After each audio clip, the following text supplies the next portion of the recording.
नमस्कार।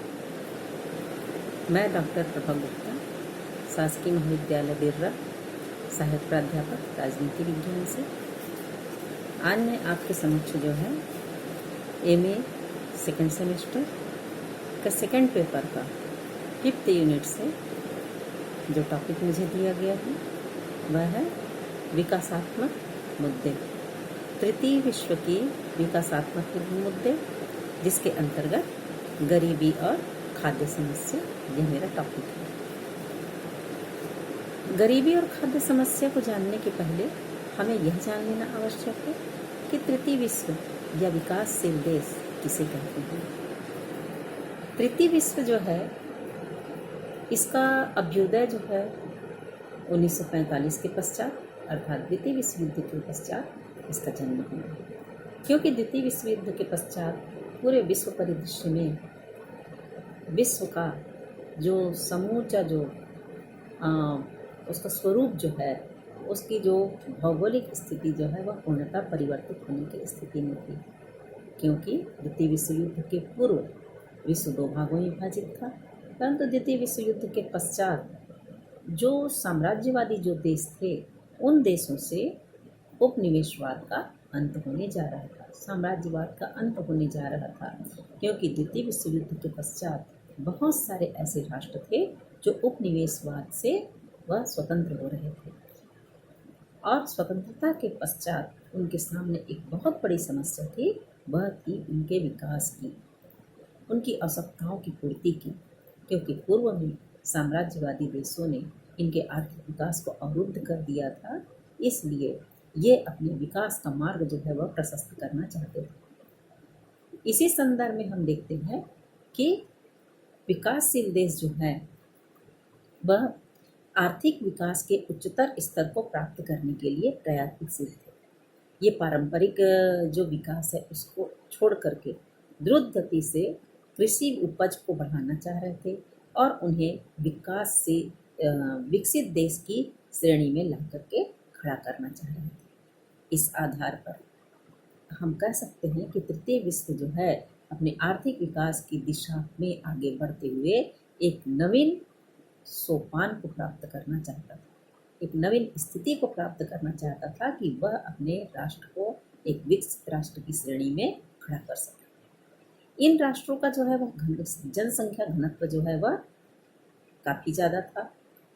जनसंख्या घनत्व अधिक होने के कारण इनका विकास भी जो है वह सार्थक दृष्टिगत दिखाई नहीं देता था।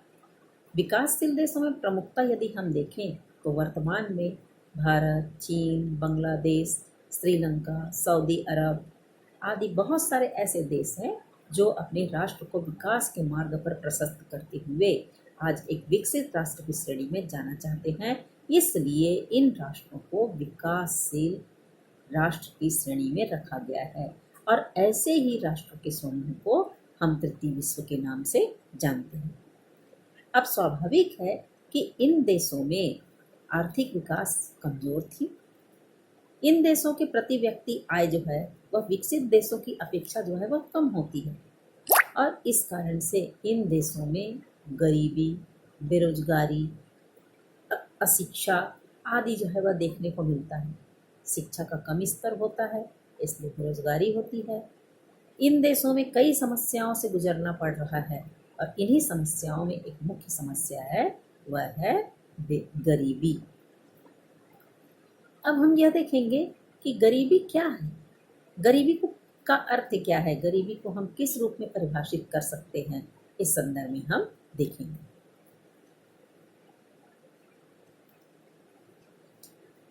आज विकासशील देशों में गरीबी एक मुख्य समस्या है। गरीबी की अंतर्राष्ट्रीय मौद्रिक परिभाषा के अंतर्गत यह कहा जाता है कि यदि एक व्यक्ति की आय अंतर्राष्ट्रीय मौद्रिक परिभाषा के आधार पर गरीबी को परिभाषित किया गया है कि किसी एक व्यक्ति की आय $1 से कम हो, यानी एक दिन में वह $1 से कम यदि वह कमाता है, उसकी आय होती है, तो वह व्यक्ति गरीबी की श्रेणी में आता है, गरीबी रेखा के नीचे माना जाता है। इसकी गणना करते समय प्रत्येक देश की गरीबी की अपनी सीमाओं को ध्यान में रखा गया है। अंतर्राष्ट्रीय गरीबी मूल रूप से $1 जो निर्धारित की गई है वह विश्व बैंक के द्वारा की गई है।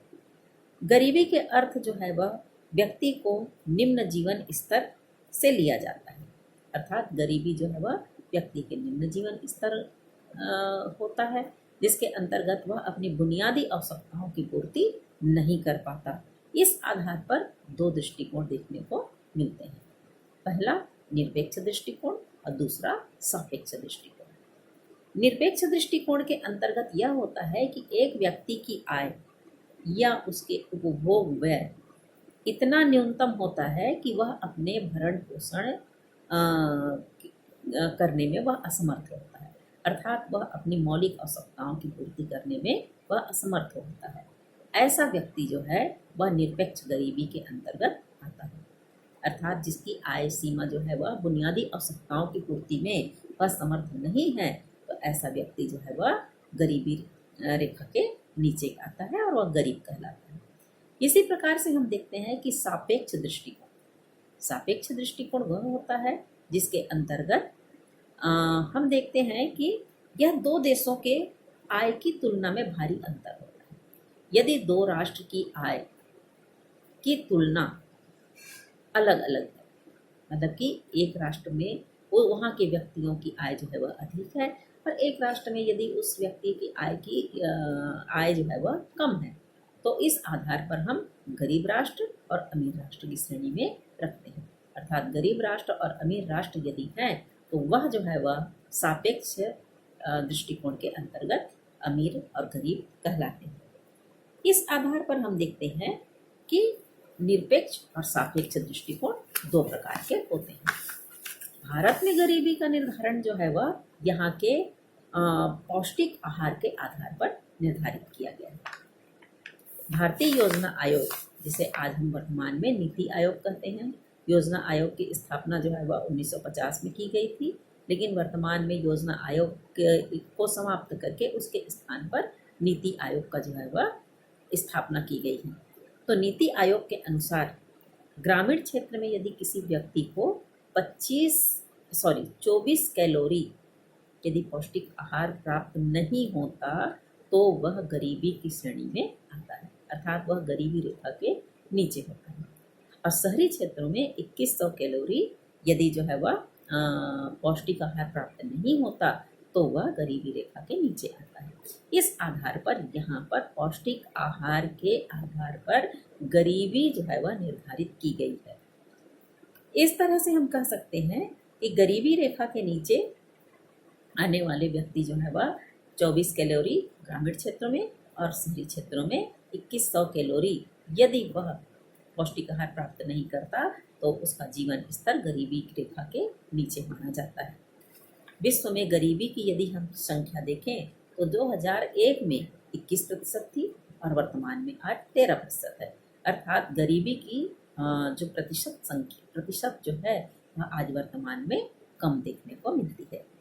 लेकिन अफ्रीका में आज भी 43% गरीबी देखने को मिलती है।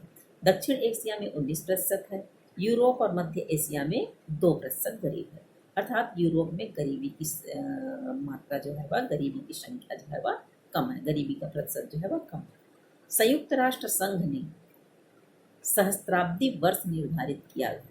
सहस्त्राब्दी वर्ष अर्थात 2030 तक विश्व में पूरे जो है वह गरीबी उन्मूलन करने की उन्होंने योजना बनाई है कि विश्व में 2030 तक गरीबी की समस्या का समाधान किया जाएगा। तो इस आधार पर हम देखते हैं कि गरीबी के को परिभाषित किया गया है विभिन्न क्षेत्रों में, राष्ट्रीय स्तर पर और अंतर्राष्ट्रीय स्तर पर। आज हम देखते हैं कि गरीबी के बहुत सारे कारण होते हैं।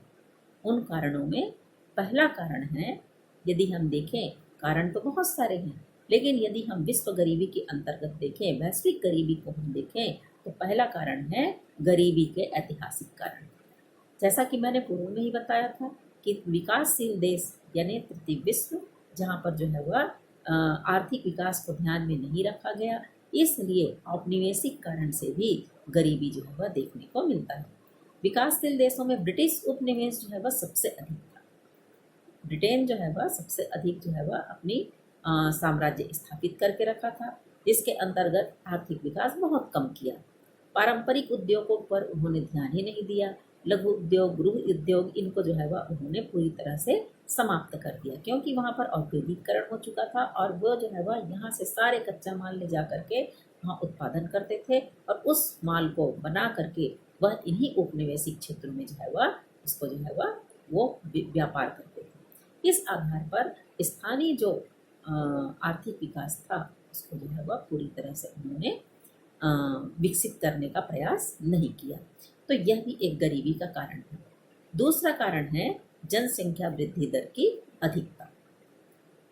जनसंख्या वृद्धि दर हम देखें तो विश्व की आबादी का आज 7 अरब, विश्व आबादी आज 7 अरब आंकड़े जो है वह पार कर रही है, पर संसाधन की कमी हो रही है, क्योंकि हम जनसंख्या में वृद्धि होते जा रही है लेकिन उत्पादन उतने स्तर पर नहीं हो रहा है, क्योंकि औद्योगिकरण के कारण उद्योग धंधे स्थापित हो रहे हैं और उद्योग धंधे स्थापित होने के कारण यहाँ पर उद्योग धंधे स्थापित होने के कारण गरीबों को जो है वह संख्या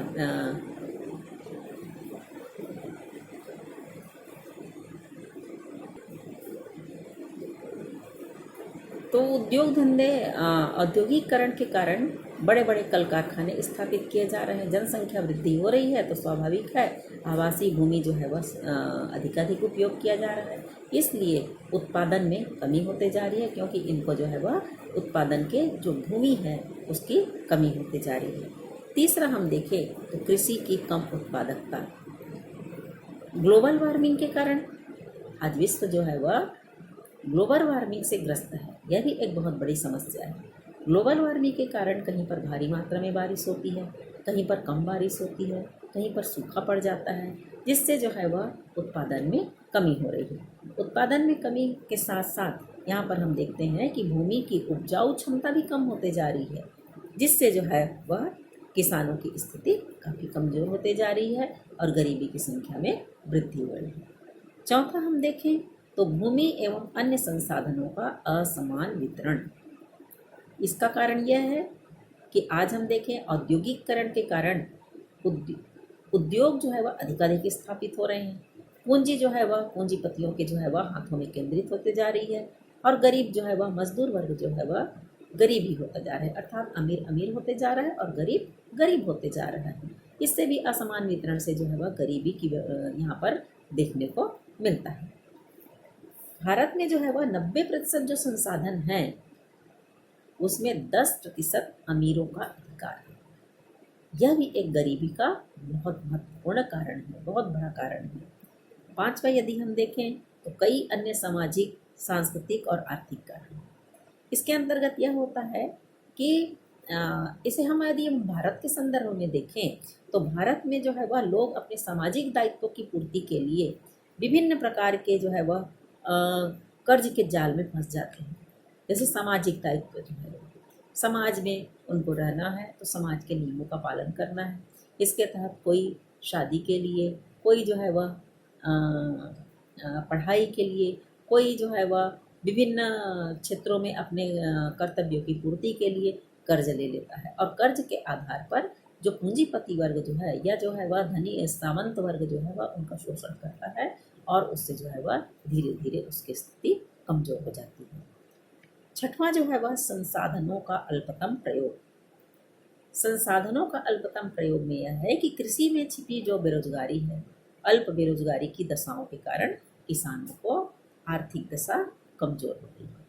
कृषि में अल्प बेरोजगारी मतलब कुछ समय तक काम मिलता है, उसके पश्चात जो है वह उनको काम नहीं मिलता। जब जो है वह कृषि के क्षेत्र में यदि किसी का कृषि का काम चल रहा है, खेती किसानी चल रही है तो उनको काम मिलेगा और जब खेती किसानी बंद हो जाती है तब उनको जो है वह काम नहीं मिलता। इस प्रकार से अल्प बेरोजगारी, बेरोजगारी की समस्या जो है वह देखने को मिलती है। सातवां जो है वह है मुद्रास्फीति। मुद्रास्फीति यह जो है वह मूल्य वृद्धि के कारण भी मूल्य में वृद्धि होता है। मूल्य में वृद्धि होगी तो स्वाभाविक है गरीबों के पास जो है वह संसाधनों की कमी होती है, पैसे की कमी होती है, जिससे जो है वह उन अपनी मौलिक आवश्यकताओं की, बुनियादी आवश्यकताओं की पूर्ति नहीं कर पाते हैं। यह भी जो है वह गरीबी का एक कारण देखने को मिलता है। इस आधार पर हम देखते हैं कि ये गरीबी के विभिन्न कारण हैं। गरीबी के कारण इसका जो है वह विभिन्न इसके जो है वह प्रभाव भी पड़ते हैं। जैसे कि हम देखते हैं कि गरीबी से कुपोषण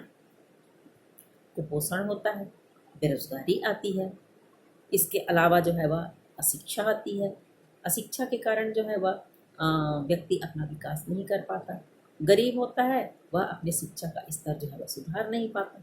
इन सब कारणों से जो है वह इसका प्रभाव पड़ता है। और गरीबी की समस्या जो है वह यदि हम देखें तो आज गरीबी की महत्वपूर्ण समस्या है तो वह है भूख। कहते हैं भूखे पेट भजन होए न गोपाला। यदि हम देखते हैं कि गरीब व्यक्ति को यदि पौष्टिक आहार प्राप्त नहीं होता है, यदि उसे पोषण आहार प्राप्त नहीं होता है, तो वह कोई भी कार्य करने में वह सक्षम नहीं है, क्योंकि वह जब तक उसके पेट की आग शांत नहीं होगी तब तक वह कोई भी कार्य करने में सक्षम नहीं हो सकता है। इस आधार पर हम देखते हैं कि आज गरीबी और भूख की समस्या के निदान के लिए वैश्विक स्तर पर जो है वह विभिन्न प्रयास किए जा रहे हैं। यदि हम देखें वैश्विक खाद्य निधि, जैसा कि मैंने बताया कि भूख को मिटाने के लिए हमें खाद्यान्न जो है वह की व्यवस्था करनी पड़ेगी, जिससे जो है वह विश्व में गरीबी मिट सके। सबसे पहला जो है वह खाद्यान्न समस्या। तो खाद्यान्न समस्या को निपटने के लिए, खाद्यान्न की समस्या को दूर करने के लिए हमें लगातार प्रयास करते रहना पड़ता है और विश्व के विभिन्न क्षेत्रों में इसके लिए प्रयास होते हैं ताकि हम गरीबों की भूख को मिटा सकें। तो हम देखते हैं कि वैश्विक खाद्य नीति रिपोर्ट 2019, जिसके अंतर्गत यदि हम देखें तो 2019 की रिपोर्ट में यह कहा गया है कि अंतर्राष्ट्रीय खाद्य अनुसंधान ने हाल ही में वैश्विक खाद्य नीति के रिपोर्ट के अनुसार वैश्विक स्तर पर आर्थिक विकास तेजी से बढ़ा है और खाद्यान्न संकट की समस्या को कम करने में कोई भी मददगार साबित नहीं हुआ, क्योंकि जैसे कि हमने देखे कि गरीबी की संख्या जो है वह प्रतिशत जो है वह बढ़ रहा है, कम हो रहा है, लेकिन खाद्यान्न संकट जो है वह निरंतर उसमें वृद्धि हो रही है, जिससे जो है वह भूख, कुपोषण, गरीबी आदि कई प्रकार के जो है वह इस पे संकट का सामना करना पड़ रहा है। तो इस आधार पर हम देखते हैं कि वैश्विक जो रिपोर्ट है उसके आधार पर यहाँ जो है वह विभिन्न प्रकार के प्रयास किए गए हैं।